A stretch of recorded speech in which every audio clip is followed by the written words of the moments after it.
Triple engine की सरकार को अपने अपने नगर पंचायत और नगर पालिकाओं में बनाने का काम किया। विजय मिश्रा का, राम नरेश कुशवाहा का और साथ में आपका भी। आपकी इच्छा है कि पार्टी आपको एक अवसर दे। निश्चित रूप से कौन जिसने राजनीतिक यात्रा प्रारंभ की हो और कौन ऐसा कार्यकर्ता हो सकता है कि जिसकी इच्छा ना हो कि वो किसी सदन का सदस्य बने। सभी की इच्छा अभिनव सिन्हा को, जो माननीय राज्यपाल जी के लड़के हैं, उनको अगर मौका मिलता, अवसर मिलता उपचुनाव में, तो क्या ये परिवारवाद? हमारा ही संगठन है जहाँ कार्यकर्ता को देवतुल्य का संबोधन दिया जाता है, तो कार्यकर्ता समय समय पर अपनी बात कहते रहते हैं। विधानसभा के चुनाव में समीकरण तो यही था, जाति समीकरण यही था, उसके बाद भी आपकी कुछ सबका साथ, सबका विकास, सबका विश्वास और सबका प्रयास, यह स्लोगन मुझे लगता है कि इतना मजबूत और सबके दिलों में स्थान बनाने वाला। नमस्कार, बहुत बहुत स्वागत है आप सभी लोगों का शेरविज शिवम में।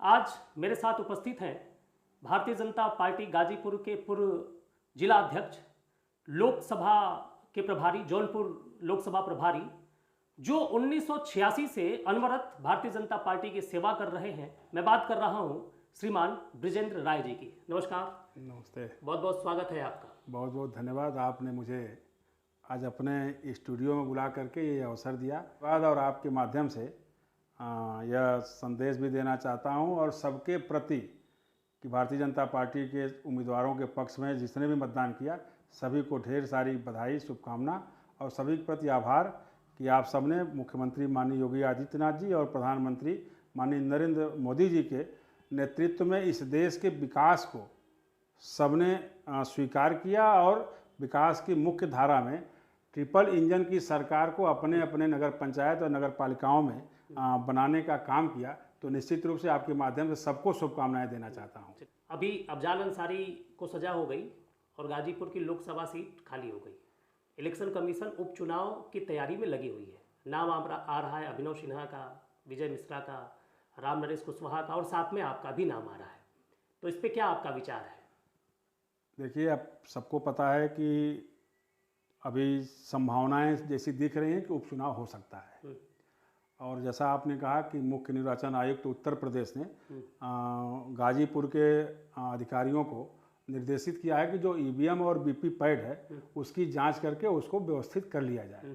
हो सकता है कि आगे जब भी उसकी तिथि आए तो ये व्यवस्था अगर निश्चित रूप से अगर सही रहेगी तो आगे चुनाव कराने में आसानी होगी। अब मैं आपके इस सवाल के जवाब में कि कुछ नामों की चर्चा आपने किया, तो निश्चित रूप से यह पार्टी का विषय है और हमारा नेतृत्व किसके नाम पर मुहर लगाएगा, कौन आगे चुनाव लड़ने के लिए आएगा, उस पर तो मुझे कुछ नहीं कहना है। लेकिन इतना ज़रूर कहना है कि हमने भी अपने जीवन का वो जो अमूल्य या जीवन का जो निश्चित रूप से कहा जाए क्रीम समय, हमने पार्टी में अपना खून पसीना जला करके मजबूत करने का काम किया है। तो मेरी भी इच्छा होगी कि पार्टी मुझे भी अवसर दे और एक कार्यकर्ता के नाते कह सकता हूं कि जिला महामंत्री, जिला अध्यक्ष रहते हुए जिस प्रकार से हमने जनपद को, और वो भी विपरीत परिस्थितियों में, अनुकूलता में नहीं प्रतिकूलता में, हमने संगठन को एकजुट करके संगठन को मजबूत करने का काम किया है और तमाम धरने, प्रदर्शन, अनशन और जेल यात्राएं भी की है हमने।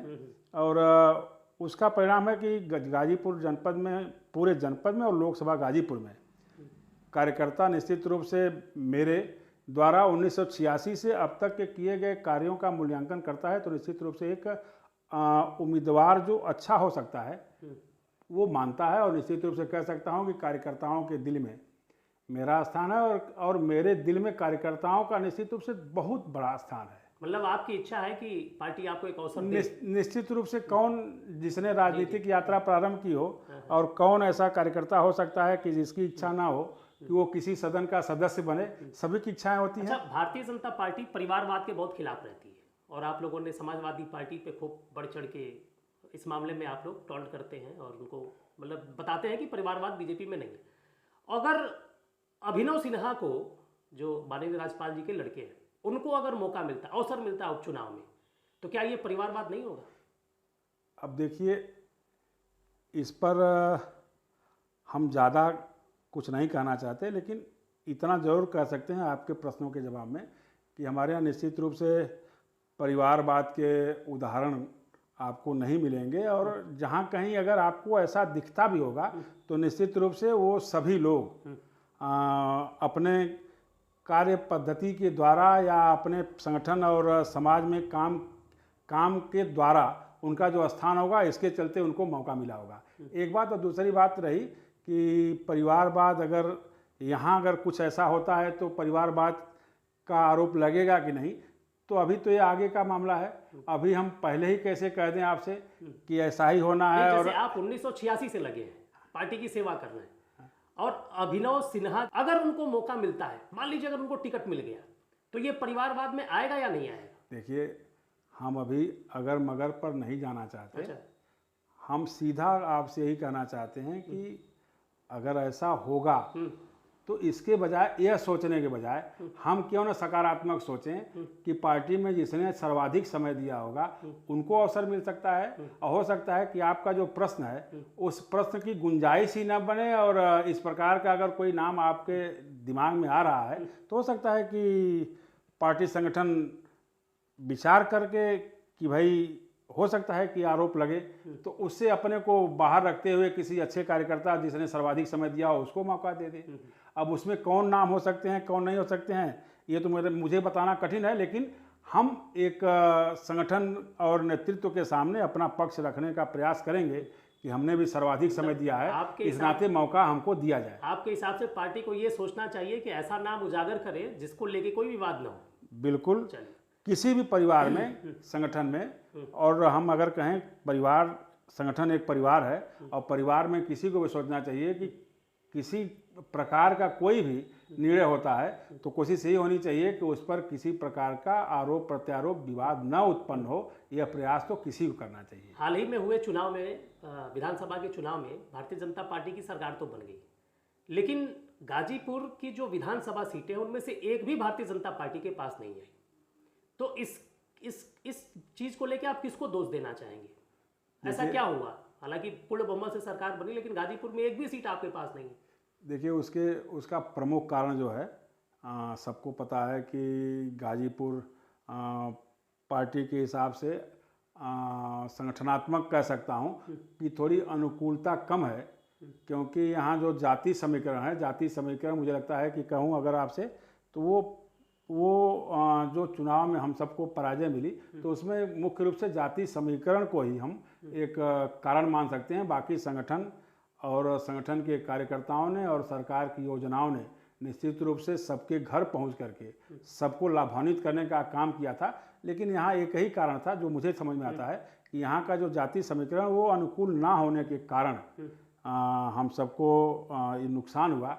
लेकिन उसके बाद आप देख सकते हैं, हम सब 2017 के विधानसभा के चुनाव में समीकरण तो यही था, जाति समीकरण यही था। उसके बाद भी आपकी कुछ सीटें निकल गई थी, सदर की सीट आपके पास थी। नहीं, देखिए, अनुकूलता थी, लेकिन उसके बाद भी 22 की परिस्थिति और 17 की परिस्थिति में थोड़ा अंतर था।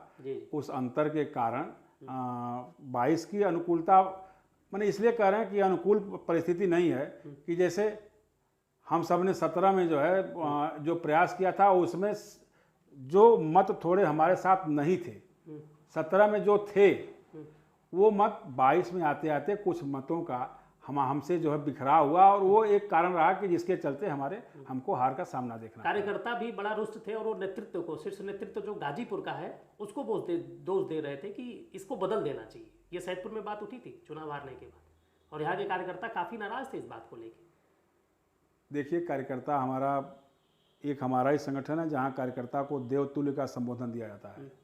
तो कार्यकर्ता समय समय पर अपनी बात कहते रहता है, लेकिन संगठन हमारा कह सकता हूँ जो नेतृत्व हमारा है वो सभी समझ रखता है, और उस समझ के बाद जो समीकरण उसको दिखता है कि समीकरण के आधार पर हम केवल गाजीपुर को नहीं देखता है, हमारा संगठन पूरे उत्तर प्रदेश में देखता है कि हम किस समीकरण के आधार पर चुनाव में जाएंगे तो हमारा चुनाव सही होगा। ठीक है, एक दो जिले में कहीं कोई कठिनाई आ सकती है, लेकिन उन कठिनाइयों को अगर हम महसूस भी करें तो उत्तर प्रदेश का अगर रिजल्ट देखते हैं तो हमारी पूर्ण बहुमत की, प्रचंड बहुमत की सरकार बनी है।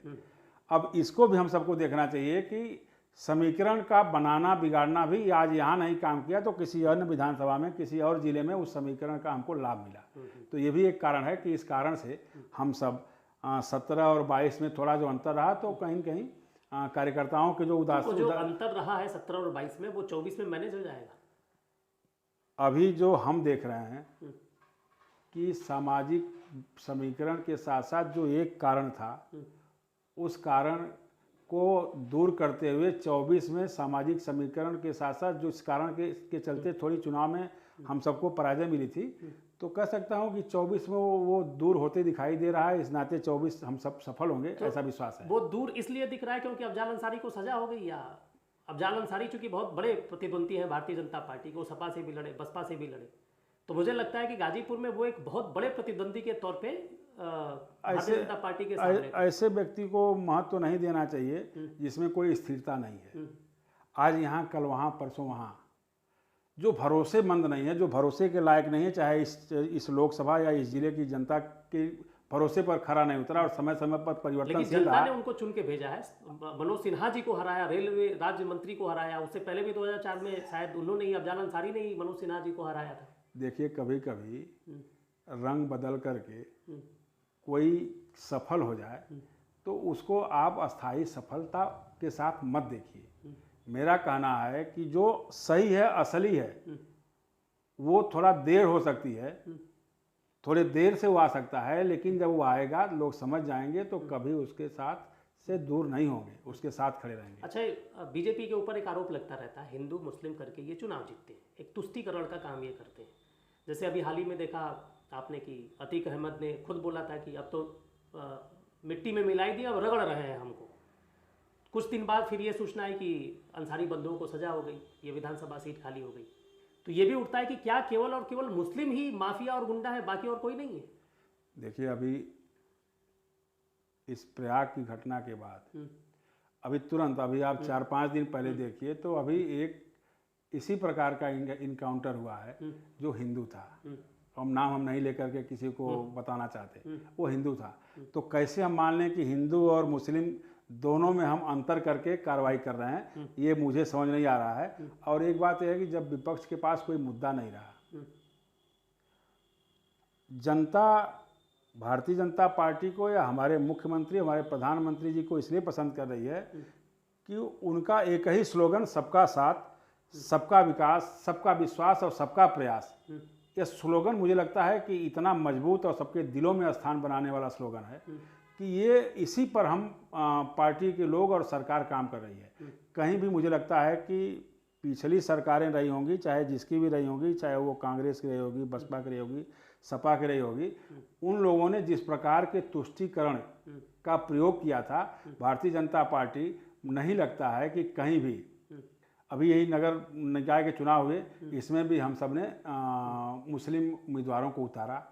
जगह जगह जो है हम सब उनके जो भी कार्यक्रम है उसमें जो है बढ़ चढ़ के उनको सरकार की योजनाएं। आप एक बात बता सकते हैं कि अगर यह आरोप कहीं से लगने लायक हो, आवास अगर हम सब ने दिया, सरकार ने दिया, तो क्या आवास केवल हिंदू वर्ग को मिला? शौचालय अगर प्रधानमंत्री जी ने, मुख्यमंत्री जी ने दिया तो क्या केवल हिंदुओं को मिला? गैस का सिलेंडर, चाहे आयुष्मान भारत योजना के तहत स्वास्थ्य का लाभ, ऐसे जितनी भी योजनाएं हैं सरकार की, क्या उसमें कोई अंतर किया गया? सबको जो जिसका हकदार था, चाहे वो किसी जात का रहा हो, किसी धर्म का रहा हो, सबके पास सरकार की योजनाएं पहुंचाने में हम सरकार सफल हुई है और संगठन का उसमें सहयोग रहा है। अब भाई जैसे जनाधार जब खिसकने लगता है तो तरह तरह के अनर्गल प्रलाप और इस तरह के झूठे आरोप लगा करके लोगों को बरगलाने का काम किया जाता है। यही हमारे विपक्ष के लोगों द्वारा किया जा रहा है। हमको तो इतना ही देखने में समझ आ रहा है, कहीं ये आरोप सिद्ध नहीं होता है। क्योंकि अगर आरोप सिद्ध होता तो आज उत्तर प्रदेश और इस देश के विकास का मॉडल, उत्तर प्रदेश के विकास का मॉडल अन्य प्रदेशों में, इस देश के अन्य प्रदेशों में लागू करने की योजना सरकारें ना बनाती। उत्तर प्रदेश में माफियाओं को रौंदने का काम, उत्तर प्रदेश में आप देख सकते हैं अपराध पर नियंत्रण है, कानून व्यवस्था चुस्त दुरुस्त है। जहां कहीं अपराध कोई करने की हिम्मत भी जुटा रहा है, उसको सरकार के द्वारा उसी प्रकार की कार्रवाई करके उसको दबाने का काम इस व्यवस्था में, कानून व्यवस्था को ठीक करने के लिए किया जा रहा है। और यह मॉडल केवल उत्तर प्रदेश में नहीं है, उत्तर प्रदेश के बाहर भी लोग इसको अपनाना चाहते हैं और इस मॉडल को लेकर के काम करना चाहते हैं। तो यहाँ ये मॉडल कर्नाटका में अभी काम नहीं आया। देखिए, कर्नाटका में काम अभी तो जब तक शुरू हुआ तब तक वहाँ चुनाव हुए नहीं, यूपी का मॉडल तो 2017 से चल रहा है। नहीं, लेकिन कर्नाटका में अभी चुनाव हुए और जब तक यहाँ योगी जी के द्वारा जो भी यहाँ कार्यक्रम, चाहे विकास के हों, चाहे अपराधियों पर नियंत्रण के हों, चाहे कानून व्यवस्था को चुस्त दुरुस्त करना हो, अभी जब तक हम यहाँ से कुछ करके वहाँ इन योजनाओं को वहाँ लागू कर पाएँ तब तक चुनाव हो गया। सरकार अब हमारी तो रही नहीं, तो इस नाते वहाँ अभी लागू नहीं हो पाया था। तो लेकिन क्या अब मतलब कोशिश कर इतना रहे हैं। सबका साथ सबका विकास, बहुत सारी योजनाएं मोदी जी की चल रही हैं राष्ट्रीय स्तर पे, और प्रदेश में योगी जी का बहुत बड़ा नाम है और हर प्रदेश के लोग चाहते हैं कि वो आए, उसके बाद भी कर्नाटका आपके हाथ से खिसक गया। तो इसका श्रेय मतलब कहाँ ये चूक हुई?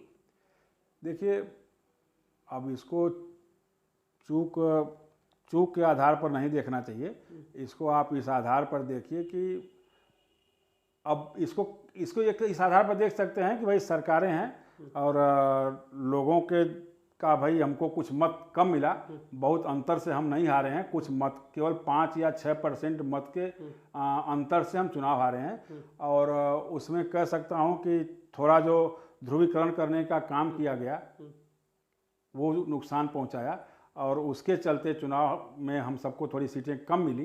बाकी जो सरकार के विकास की योजनाएं थी उसको लोगों ने पसंद किया, अभी सराहा। हाल ही में चुनाव होने वाला राजस्थान में, छत्तीसगढ़ में, मध्य प्रदेश में, तो इसका असर देखने को मिलेगा?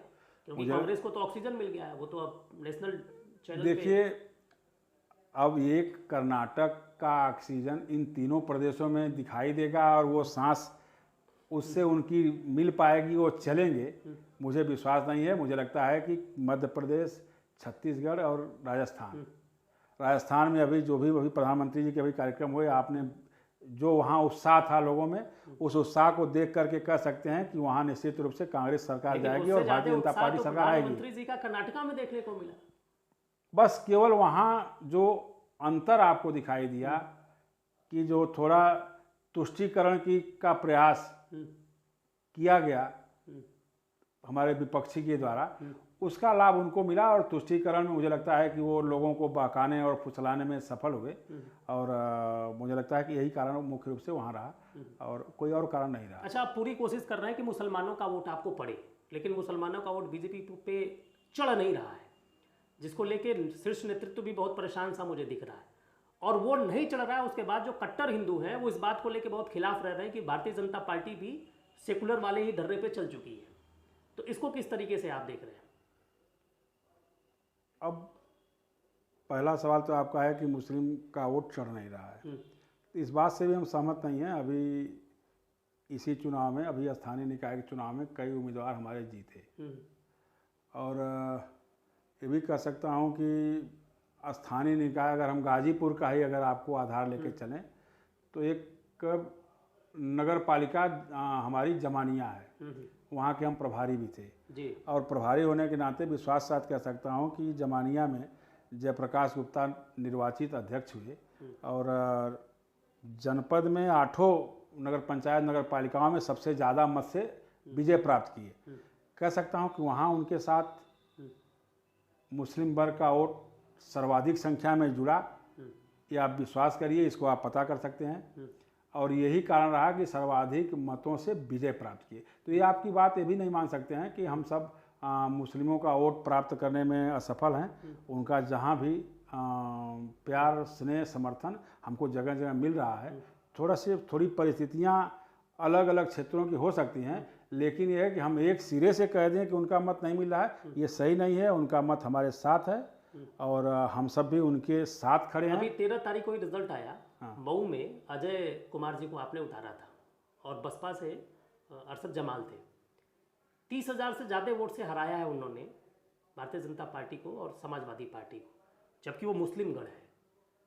और जो सदर का वोट है वो भारतीय जनता पार्टी के ऊपर चढ़ा ही नहीं। तो एक तो दिलदार नगर जमानिया का आपने उदाहरण दे दिया, लेकिन उसके साथ बहुत सारे ऐसी सीटें हैं ना जहाँ से आप चाहते हैं कि वोट चढ़े, लेकिन वो चढ़ नहीं पा रहा है। देखिए, आपको एक बात याद कराएंगे, इस देश में कभी हम 2 सीट पर लोकसभा में चुन के गए थे, वह भी दिन मुझे याद है। हम्म, और आज संगठन के रूप में इस विश्व का सबसे बड़ा संगठन भारतीय जनता पार्टी है और सबसे ज़्यादा विधानसभाओं में और लोकसभा में सीट किसी के पास है, वो भारतीय जनता पार्टी के पास है। तो यह इसलिए हम आपको याद कराए कि कभी वह भी दिन था कि जब हम 2 सीट पर थे और संगठन हमारा बिल्कुल छोटा सा था, लेकिन आज पार्टी कार्यकर्ताओं नेतृत्व के प्रयास से, मेहनत की बदौलत और लोगों को जोड़ करके सबसे बड़ा बनाने का गौरव हासिल हुआ है। तो कह सकता हूं कि आज अगर थोड़ी बहुत आपको कहीं किसी क्षेत्र में, कहीं नगर पालिका, नगर पंचायत में या किसी विधानसभा, लोकसभा में थोड़ी अगर दिख रहा होगा कि हमारे साथ मुस्लिम वर्ग का प्यार, स्नेह, आशीर्वाद थोड़ा कम है, तो 2 से आज इस ऊंचाई पर हैं, तो निश्चित रूप से उनका स्नेह, आशीर्वाद, प्यार आगे आपको हमारे साथ दिखाई देगा, इसमें हमारा विश्वास है। आप सुन रहे थे भारतीय जनता पार्टी के पूर्व जिलाध्यक्ष बृजेंद्र राय जी को, जो 1986 से लेकर अब तक पार्टी की सेवा में लगे हुए हैं। और आपने भी एक दावेदारी ठोकी है लोकसभा उपचुनाव की गाजीपुर से कि आपको भी टिकट मिलना चाहिए। अब ये शीर्ष नेतृत्व तय करेगा कि कौन होगा प्रत्याशी, और आप तय करेंगे कि किसके सर पे सजेगा लोकसभा चुनाव का ताज। बहरहाल आपने समय दिया, इसके लिए बहुत बहुत धन्यवाद। बहुत बहुत धन्यवाद आपका भी कि आपने मुझे अवसर दिया, इसके लिए बहुत बहुत धन्यवाद।